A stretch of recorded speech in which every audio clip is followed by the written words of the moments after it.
Hello everyone, SSC staff selection phase 9 के लिए synonyms की बहुत ही प्यारी वीडियो लेकर आई हूँ। अगर आपको भी सिनोनिम्स याद करने में प्रॉब्लम होती है तो आज की बात बिल्कुल भी नहीं होगी। इस वीडियो में हम 25 क्वेश्चन को डिस्कस करेंगे, लेकिन मेरा आपसे वादा है 100+ सिनोनिम्स याद करके जाएंगे। तो जानने के लिए वीडियो को एंड तक जरूर देखिएगा।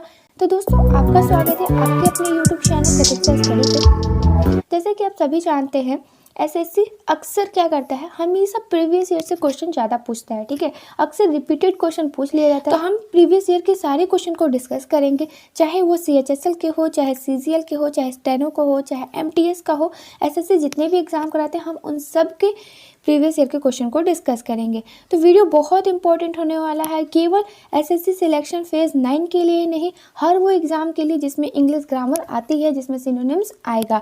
ठीक है, तो चलिए वीडियो को स्टार्ट करते हैं बिना टाइम वेस्ट किए। पहला क्वेश्चन है ट्रैम्प। ठीक है, तो इस क्वेश्चन का फटाफट आप आंसर दीजिए कि इसका सिनोनिम्स क्या होगा। 5, 4, 3, इस क्वेश्चन का आंसर हो जाएगा option A is right answer, wanderer. कैसे होगा, आपको याद कैसे होगा, तो चलिए मैं आपको याद कराती हूँ। तो दोस्तों ध्यान से देखिएगा, पहले हम इनकी मीनिंग्स जान लेते हैं। जैसे ट्रैम्प, ट्रैम्प का मतलब होता है आवारा या पैदल सैर। ठीक है, वंडरर, वंडरर का मतलब होता है पथिक। चीट, चीट का मतलब होता है धोखा। ट्रैवलर, ट्रैवलर का मतलब होता है पथिक या यात्री। और पिलग्रिम का मतलब होता है यात्री।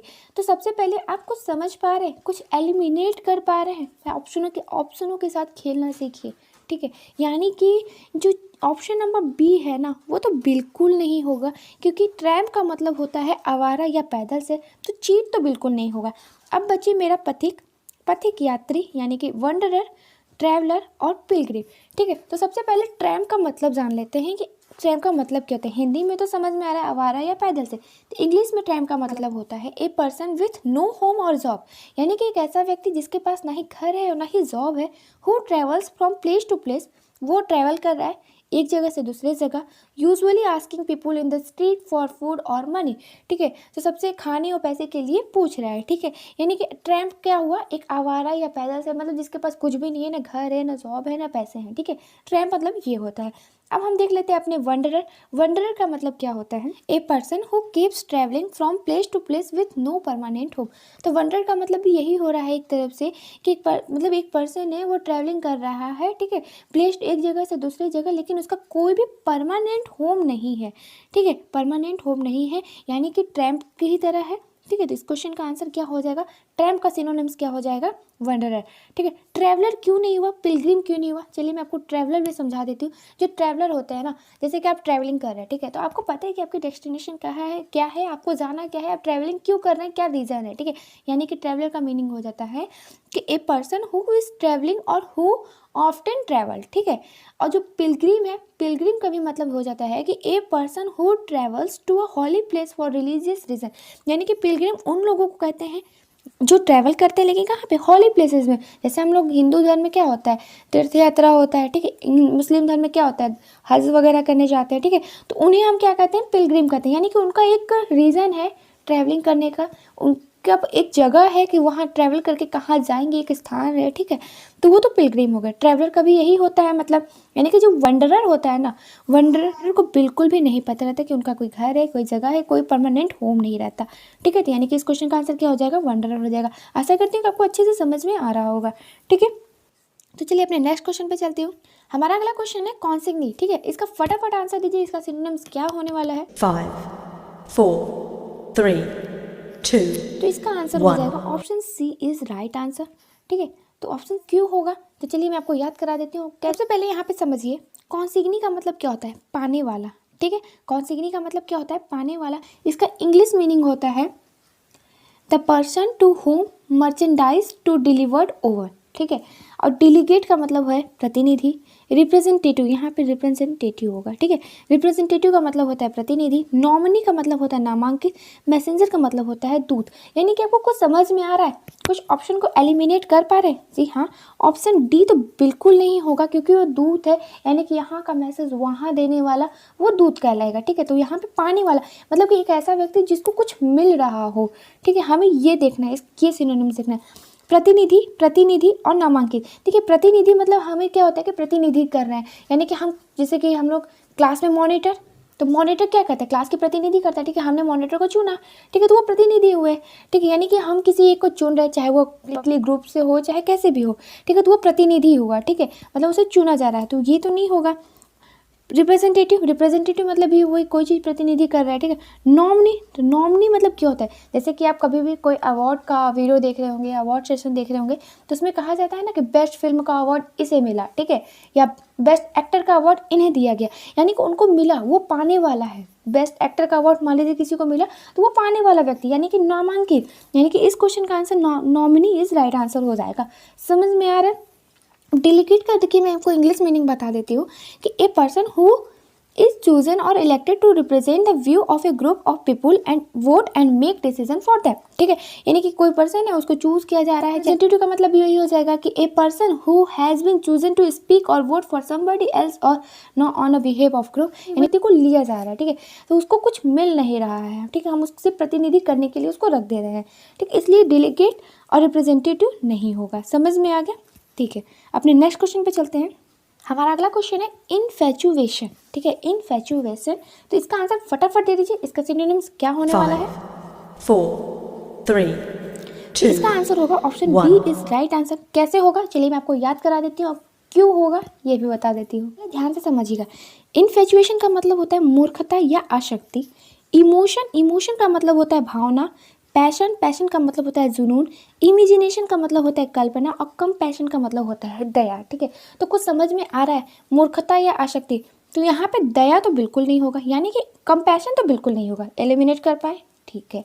कल्पना भी बिल्कुल नहीं होगा, अरे मूर्खता और आसक्ति में कहाँ से कल्पना कर सकते हैं, ठीक है, यानी कि ये तो बिल्कुल नहीं होगा।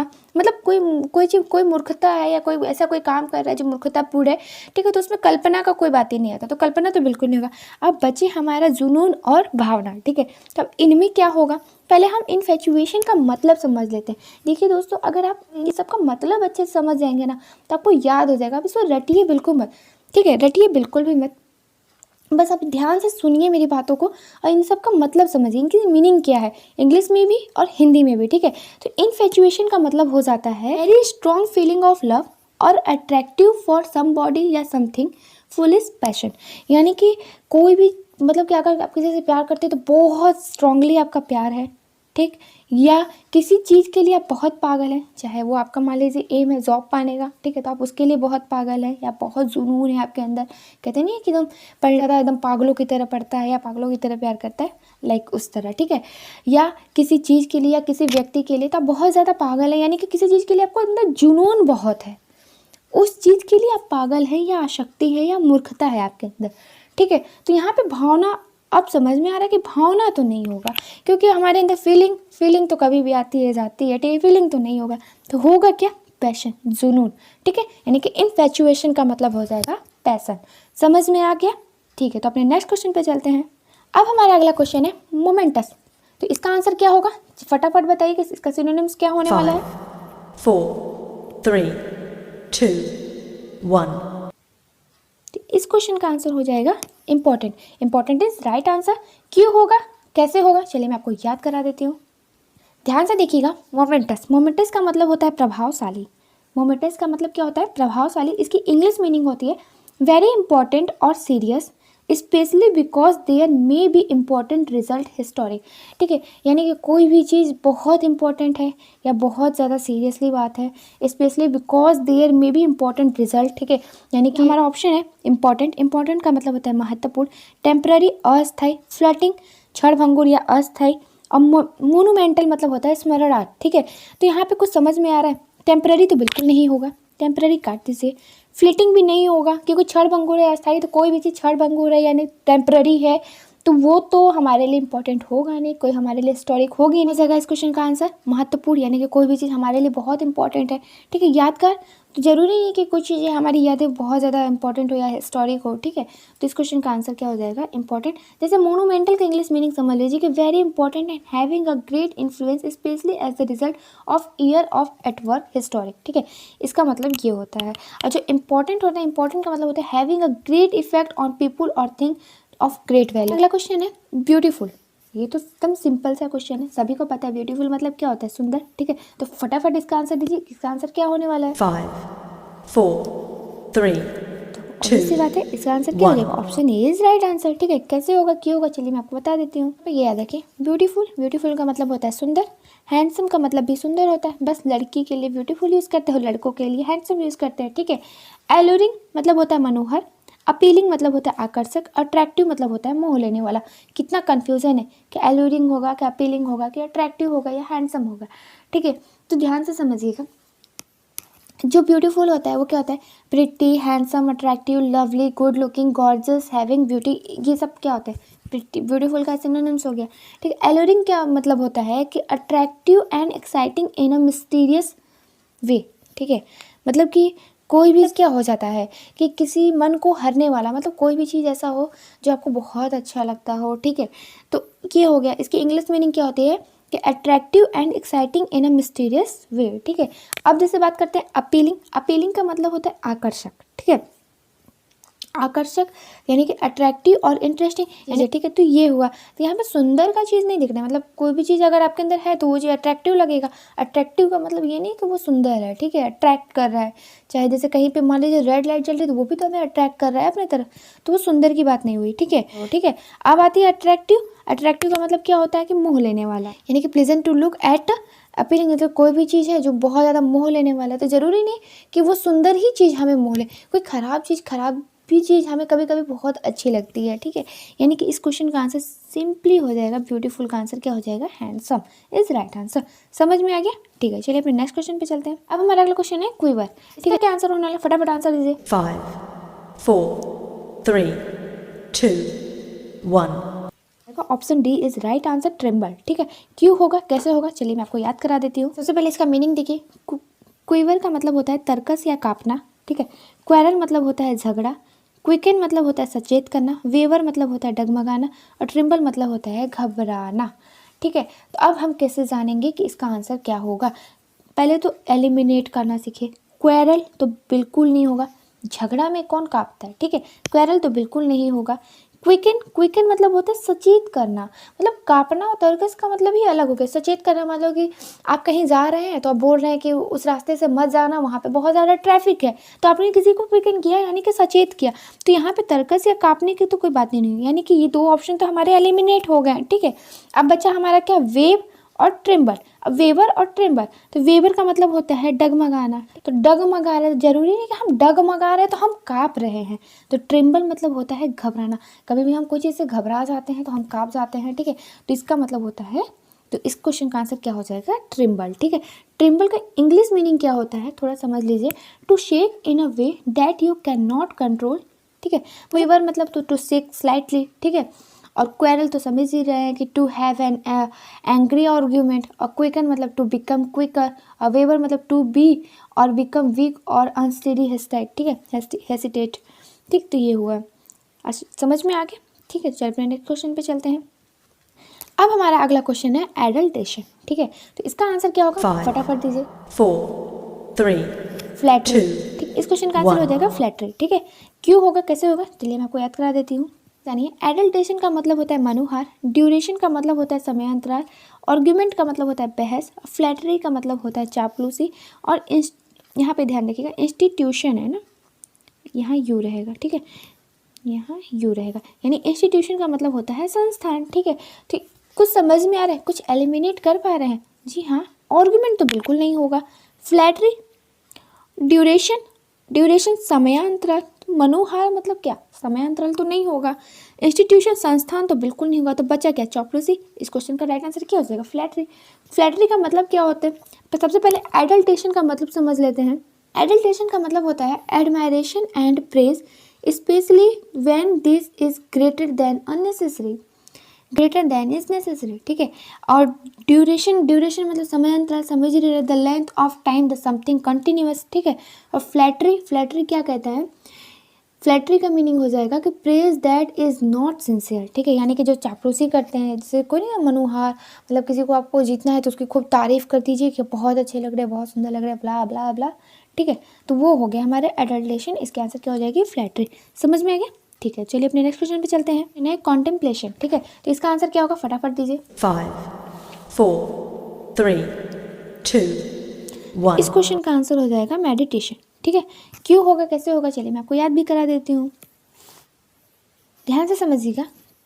कॉन्टेम्पलेशन का मतलब होता है चिंतन, कॉन्सिडरेशन का मतलब होता है विचार, मेडिटेशन का मतलब भी विचार होता है, और डिलिब्रेशन का मतलब होता है सोच विचार, और स्पेकुलेशन का मतलब होता है चिंतन या विचार। ठीक है, अब आप कहेंगे कि कॉन्टेम्पलेशन का आंसर स्पेकुलेशन क्यों नहीं हुआ, डिलिब्रेशन क्यों नहीं हुआ, कंसिडरेशन ही क्यों नहीं हुआ, मेडिटेशन ही क्यों हुआ। ठीक है, तो थोड़ा सा समझिएगा। पहले तो कॉन्टेम्पलेशन का मतलब समझिए कि the act of think deeply about something. ठीक है, the act of thinking deeply about something. ठीक, और जो कंसिडरेशन है, कंसिडरेशन का मतलब होता है the act of thinking carefully about something. मतलब जो कंसिडरेशन होता है वो जो विचार करते हैं बहुत ही हम केयरफुली करते हैं।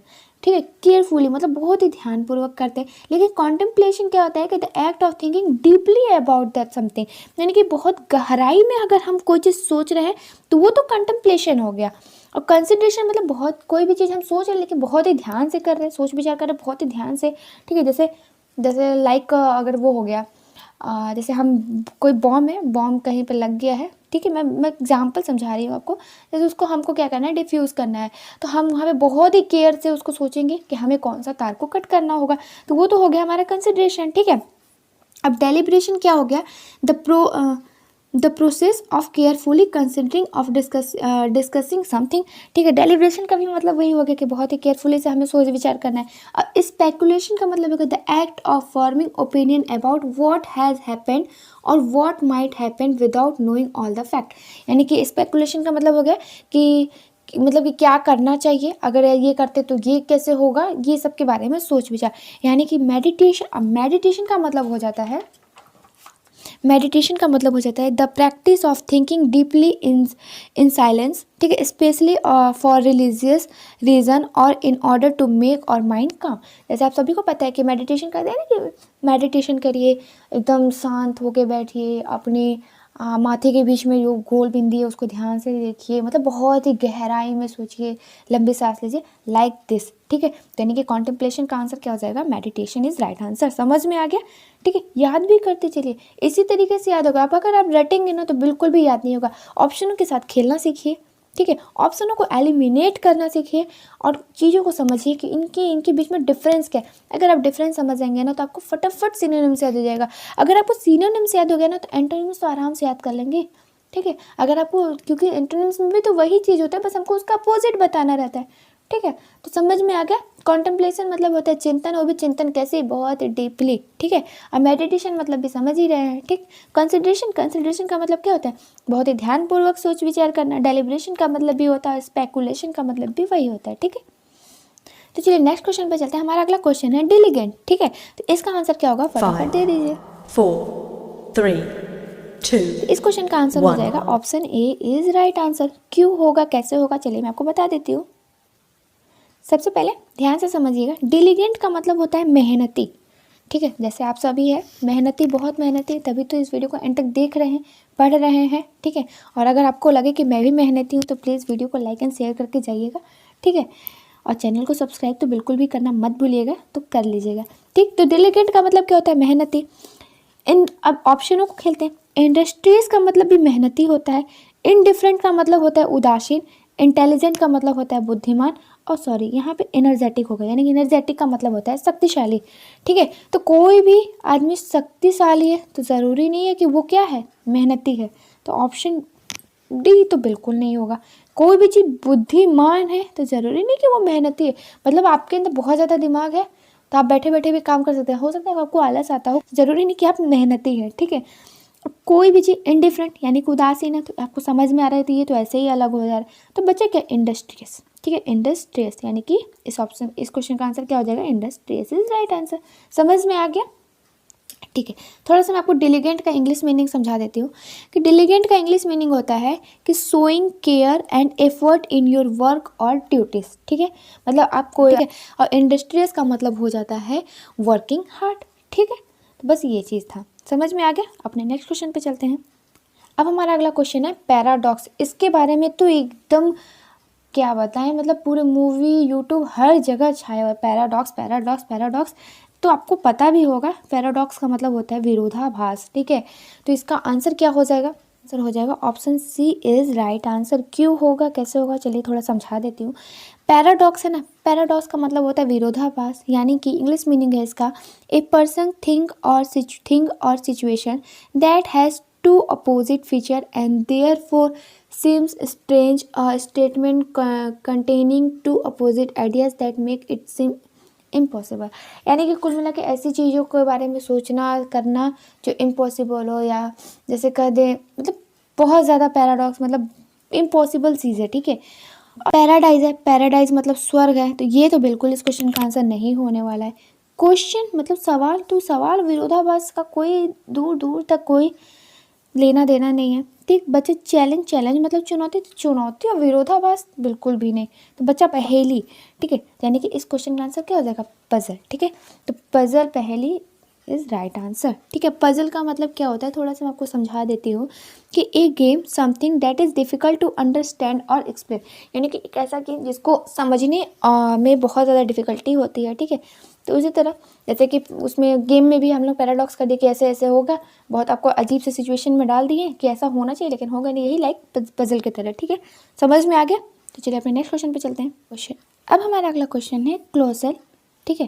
तो इसका आंसर क्या होगा, फटाफट दे दीजिए। 5 4 3 तो इस क्वेश्चन का आंसर हो जाएगा option C is right answer. क्यों होगा, कैसे होगा, चलिए मैं आपको बता देती हूँ। उसका मतलब क्या होता है, चमत्कारपूर्ण या विशाल, ठीक है, यानी कि एक्सट्रीमली लार्ज, ठीक है, और या बहुत ज़्यादा चमत्कारपूर्ण। फेमस का मतलब होता है प्रसिद्ध, तो ये तो बिल्कुल नहीं होगा। वाइगोरस का मतलब होता है जोरदार, तो ये भी तो बिल्कुल नहीं होगा, क्योंकि चमत्कार और विशाल का यहाँ से दोनों का कोई लेना देना नहीं है। इनॉर्मस का मतलब होता है विशाल, ध्यान दीजिएगा। इनॉर्मस का मतलब होता है विशाल और एनर्जेटिक का मतलब होता है शक्तिशाली, ठीक है। तो इनॉर्मस यानी विशाल, ठीक है। एनर्जेटिक तो बिल्कुल नहीं होगा, क्योंकि मतलब एक्सट्रीमली लार्ज और शक्तिशाली का कोई लेना देना नहीं है। तो बच्चा क्या मेरा इनॉर्मस, इनॉर्मस का मतलब होता है विशाल। इनॉर्मस का इंग्लिश मीनिंग क्या होता है? एक्सट्रीमली लार्ज इन साइज और अमाउंट, ठीक है। यानी कि इस क्वेश्चन का आंसर क्या हो जाएगा? इनॉर्मस इज राइट आंसर, ठीक है। अपने नेक्स्ट क्वेश्चन पे चलते हैं। अब हमारा अगला क्वेश्चन है इंसेप्शन। इंसेप्शन का आंसर क्या होने वाला है, फटाफट दे दीजिए आंसर। 4 जैसे ध्यान से 3 समझिए, इंसेप्शन का 2 मतलब क्या होता है? आरंभ। 1 इनिशिएटिव का मतलब होता है पहल। बिगिनिंग का मतलब होता है शुरू। इनिशियल का मतलब होता है प्रारंभिक। ओरिजिन का मतलब होता है मूल, ठीक है। तो इंसेप्शन का मतलब होता है आरंभ, ठीक है, यानी कि इसकी इंग्लिश मीनिंग हो जाएंगे the start of an institution और ऑर्गेनाइजेशन। स्टार्ट कर रहे हैं, चाहे वो इंस्टीट्यूशन कोई खोल रहे हैं, चाहे हम ऑर्गेनाइजेशन कोई खोल रहे हैं, तो वो इंसेप्शन हुआ, ठीक है।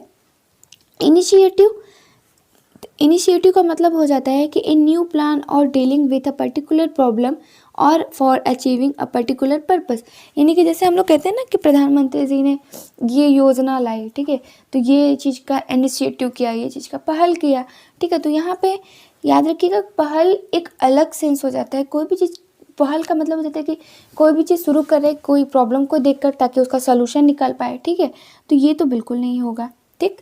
अब बच्चे इनिशियल मतलब भी होता है प्रारंभिक, तो ये तो ऑप्शन हो सकता है, फिर ये क्यों नहीं हुआ?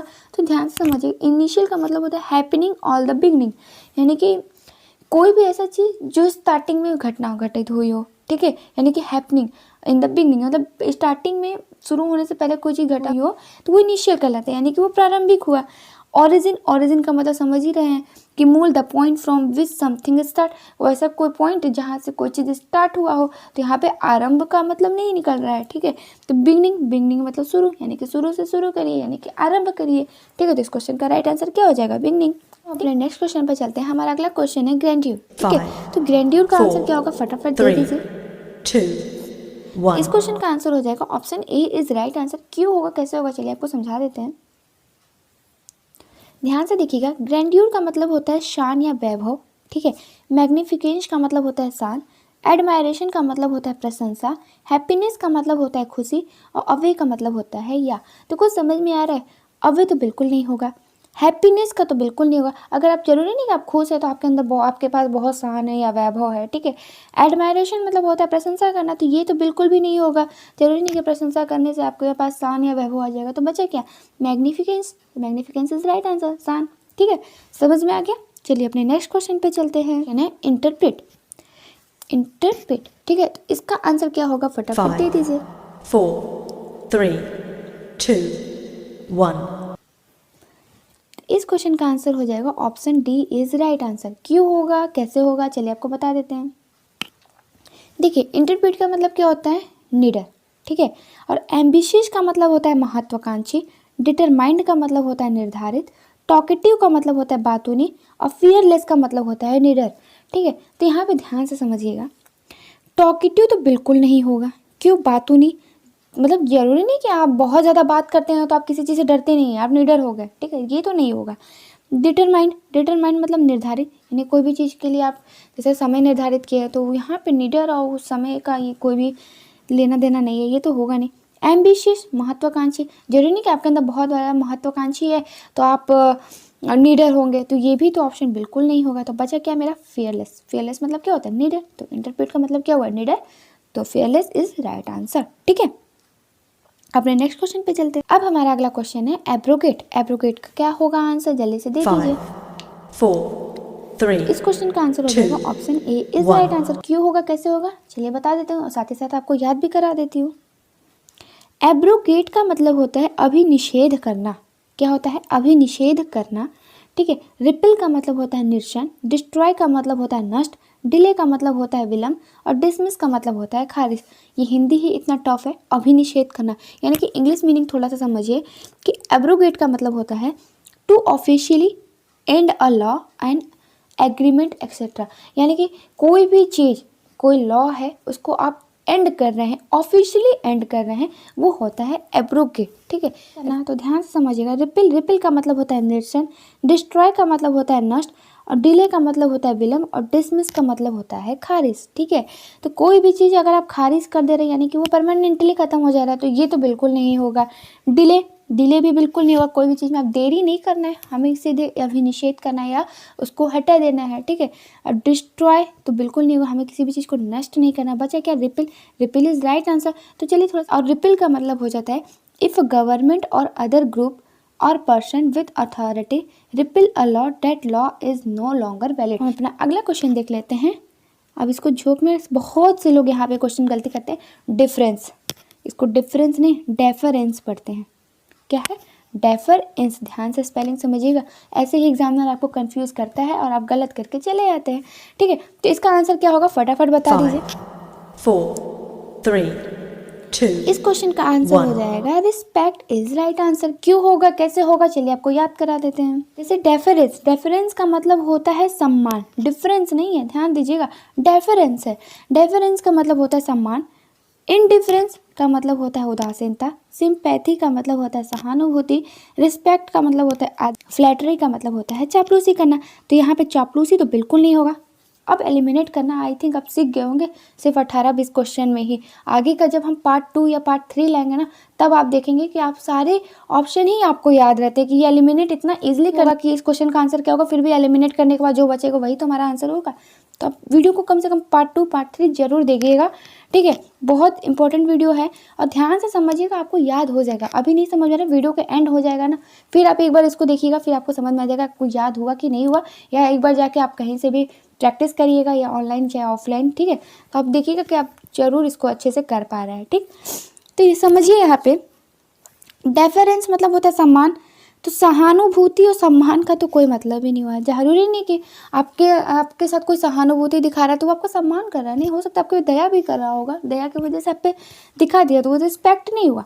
उदासीनता तो बिल्कुल नहीं हुआ, डेफरेंस और इंडिफरेंस ही आपको कंफ्यूज करने के लिए कर दिया, ठीक है। फ्लैटरी तो बिल्कुल नहीं होगा, जैसे मैंने फ्लैटरी बिल्कुल नहीं होगा क्योंकि चापलूसी करना। तो बचा क्या हमारा, रिस्पेक्ट, यानी कि आदर करना या सम्मान करना। समझ में आ गया, ठीक है। अब हम अपने नेक्स्ट क्वेश्चन पर चलते हैं, कोविनेंट। कोविनेंट का क्या हो जाएगा आंसर, फटाफट दे दीजिए। 5, 4, 3, 2, तो इस 1. क्वेश्चन का आंसर हो जाएगा option C is right answer. क्यों होगा, कैसे होगा, चलिए मैं आपको याद भी करा देती हूँ। ध्यान से देखिएगा, कोविनेंट का मतलब होता है नियम या अनुबंध, ठीक है। केस का मतलब होता है मामला, कूपन का मतलब होता है पर्चा, कॉन्ट्रैक्ट का मतलब होता है अनुबंध, और सेटलमेंट का मतलब होता है समझौता। कुछ एलिमिनेट कर पा रहे हैं, पर्चा तो बिल्कुल नहीं होगा। पर्चा नियम, मतलब कोई भी चीज़ का पर्चा है थोड़ी ना कि वो नियम है, वो पर्चा है नॉर्मल सा, ठीक है। मतलब उसमें आपको लेटर दे दिया कि आपको ये चीज़ करना है, तो वो कोई नियम या अनुबंध नहीं हुआ। केस भी कोई बात नहीं हुआ, वो तो हमें सिर्फ पता चलता है कि इस चीज़ का केस चल रहा है, कोई नियम या अनुबंध नहीं हुआ। सेटलमेंट मतलब क्या हो जाएगा, समझौता। तो समझौता भी कोई नियम या अनुबंध नहीं है, ठीक है, वो तो आपसे सेटलमेंट की बात है, ठीक है।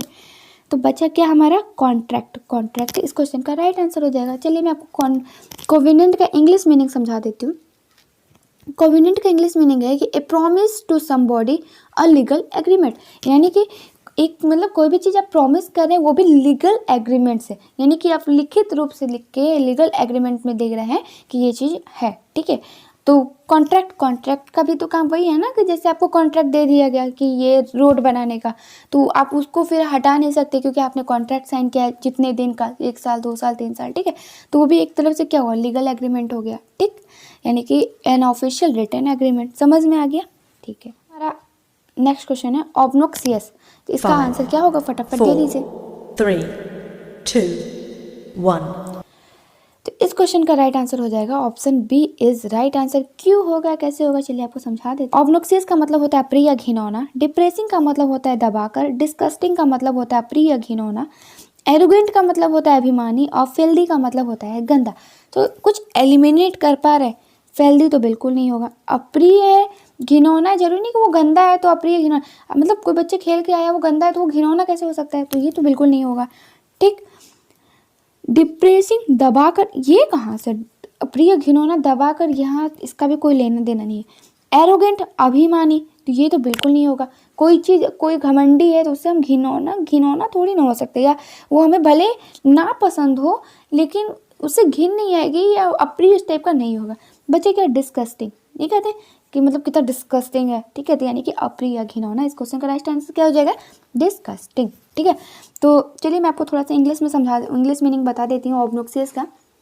ऑब्नोक्सियस का मतलब होता है कि एक्सट्रीमली अनप्लेजेंट, ऑफेंसिव, ठीक है। और डिस्गस्टिंग का मतलब हो जाता है एक्सट्रीमली अनप्लेजेंट, ठीक। डिप्रेसिंग का मतलब हो जाता है मेकिंग वन फील सैड, ना लगेगा, ठीक है। अफेल्दी का मतलब समझ ही रहे, showing little thought for other people very dirty and unpleasant, ठीक है। आपको दिखा रहा है कि वो पीपल बहुत गंदा है तो जरूर नहीं कि उससे आपको घिन आएगा, ठीक है। तो इस क्वेश्चन का answer disgusting is right answer. समझ में आ गया। अब हमारा अगला क्वेश्चन है इररेवरेंस, इसका आंसर क्या होगा, फटाफट दे दीजिए। 5, 4, 3, 2, इस 1. क्वेश्चन का राइट आंसर हो जाएगा ऑप्शन ए इज राइट। क्यों होगा, कैसे होगा, चलिए आपको समझा देते हैं। रेवरेंस का मतलब होता है अपमान, ठीक। डिसरिस्पेक्ट का मतलब होता है अनादर। क्रूएल्टी का मतलब होता है क्रूरता। अनकाइंडनेस का मतलब होता है कठोरता। और इनवैलिडिटी का मतलब होता है अपाहिज होना। यानी कि समझ में आ रहा है, कुछ एलिमिनेट कर पा रहे हैं। क्रूरल्टी, क्रूरता, क्रूर मतलब कोई भी चीज़ आपसे कोई गुस्सा में दिखा रहा है, जरूरी नहीं कि वो आपका अपमान कर रहा है। अनकाइंडनेस, कठोरता, कोई चीज़ कठोरता, मतलब कोई चीज़, किसी चीज़ के लिए आप थोड़े स्ट्रिक्टली हो गए, जैसे लाइक पेरेंट्स हमारे स्ट्रिक्टली हो जाते हैं, जरूरी नहीं कि वो हमारा अपमान कर रहे हैं या हम उनका अपमान कर रहे हैं। तो ये दो तो एलिमिनेट हो गए, ठीक। बचा क्या, इनवैलिडिटी। इनवैलिडिटी का मतलब क्या होता है, थोड़ा समझिएगा। The state of being unable to take care of yourself because of illness और इंजरी, यानी कि कोई भी है आपका केयर नहीं कर पा रहा है, क्यों नहीं कर पा रहा है, क्योंकि वो बीमार है या किसी चीज़ से इंजरी हुआ है, ठीक है। तो ये तो बिल्कुल भी नहीं होगा अपमान, तो वो जरूरी नहीं कि वो आपका अपमान कर रहा है, ठीक है।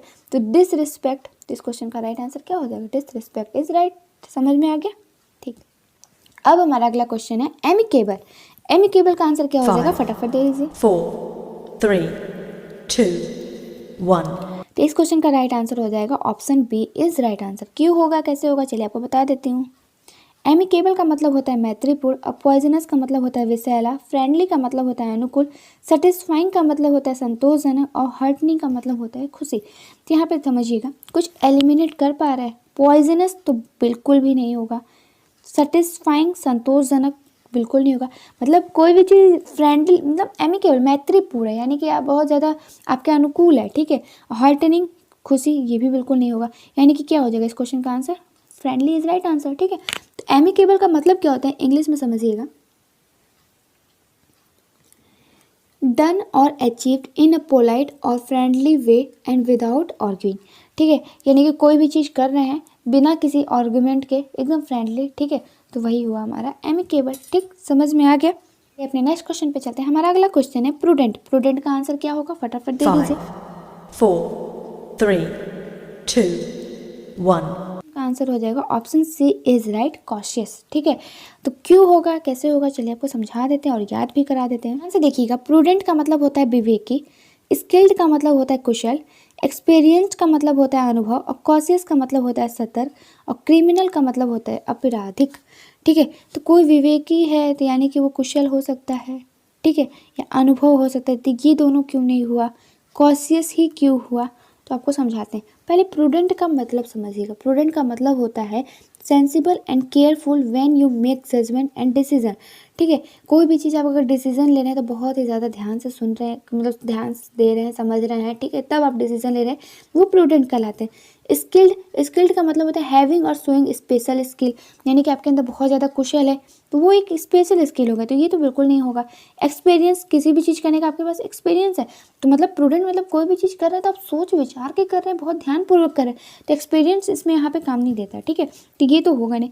क्रिमिनल मतलब समझ ही रहे हैं, तो ये तो बिल्कुल भी नहीं होगा। तो बचा क्या हमारा सतर्क, यानी कि बहुत ज़्यादा सतर्क हैं, कोई चीज़ कर रहे हैं या कोई चीज़ बोल रहे हैं तो बहुत सोच विचार के बोल रहे हैं। तो प्रूडेंट का आंसर क्या हो जाएगा, कॉशियस इज राइट आंसर। ठीक है, अब हमारा अगला क्वेश्चन है पैनाशिया या पैनाकिया। पैनाशिया का आंसर क्या हो जाएगा, फटाफट दे दीजिए। 5, 4, 3, 2, 1. तो इस क्वेश्चन का आंसर हो जाएगा क्योर ऑल। ठीक है, क्यों होगा, कैसे होगा, चलिए आपको समझा देते हैं। का मतलब होता है रामबाण, फ्लैटर का मतलब होता है चापलूसी, फ्लैटर तो अब आपको अच्छे से याद हो ही गया होगा। प्रेज का मतलब होता है प्रशंसा, इनएक्टिविटी का मतलब होता है निष्क्रियता, और क्योर ऑल का मतलब होता है सब ठीक करो या रामबाण। ठीक है, यानी कि समझिएगा, फ्लैटर तो बिल्कुल नहीं होगा, एलिमिनेट करते चलिए। प्रेज, प्रशंसा, ये बिल्कुल नहीं होगा। रामबाण, कोई भी चीज़ कहते हैं नहीं कि इस बीमारी का रामबाण इलाज है। ठीक है, इनएक्टिविटी तो बिल्कुल नहीं होगा, यानी क्योर ऑल यानी कि सब कुछ ठीक कर देना, यानी रामबाण। ठीक है, तो ये हो जाएगा पैनासिया का आंसर। समझ में आ गया? ठीक है, आज की वीडियो का last question but not the list क्या है, बेनीवोलेंस। बेनीवोलेंस, इसका आंसर क्या होगा, फटाफट दे दीजिए। 4, 3, 2. इस क्वेश्चन का आंसर हो जाएगा काइंडनेस। ठीक है, क्यों होगा, क्या होगा, कैसे होगा, चलिए आपको समझा देते हैं। ध्यान से देखिएगा, बेनीवोलेंस का मतलब होता है भलाई। ठीक, इट विल का मतलब होता है बैर या द्वेषी, मॉर्बिडिटी का मतलब होता है रोगों की संख्या, काइंडनेस का मतलब होता है दयालुता, और विजन का मतलब होता है नजर। तो कुछ समझ में आ रहा है? इट विल तो बिल्कुल भी नहीं होगा यहाँ पे, बैर और द्वेषी, अगर बैर और द्वेषी करेंगे तो भलाई किसे करेंगे। ठीक है, मॉर्बिडिटी तो बिल्कुल भी नहीं होगा, रोगों की संख्या और यहाँ पे भलाई से कोई मतलब नहीं है, मतलब रोगों की संख्या अब ज़्यादा है तो वो भलाई कहाँ से आ जाएगा। ठीक है, तो ये तो बिल्कुल भी नहीं होगा। दयालुता, ठीक है, दयालुता मतलब किसी को प्रति दया दिखा रहे हैं, यानी कि उसका भलाई कर रहे हैं, तभी तो दया दिखा रहे हैं। अब विजय मतलब नज़र, यानी कि किसी पे नज़र रखना, नज़र रखने से थोड़ी ना उसका भलाई कर पाएंगे। तो इस क्वेश्चन का राइट आंसर क्या हो जाएगा, दयालुता यानी कि काइंडनेस। समझ में आ गया? आशा करती हूँ कि आप सभी को अच्छे से समझ में आया होगा। ठीक, अच्छे से समझ में आया होगा।